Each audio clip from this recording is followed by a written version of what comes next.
In this video, I will show you how to change domain name on Squarespace. And if you find this video helpful, please don't forget to like and subscribe. Now, the first thing I'd like you to do is log into your Squarespace account.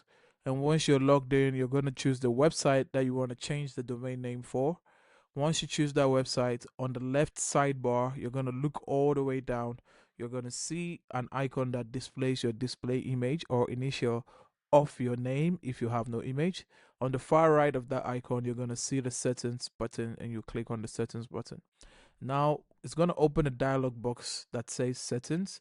And on the left sidebar of that settings dialog box also, you're going to see where it says domains and email. So you click on domains and email.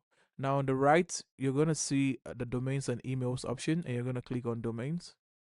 We're going to click on the option for the built-in domain. And once we do that, where it says site ID, that's where you're going to change your domain at.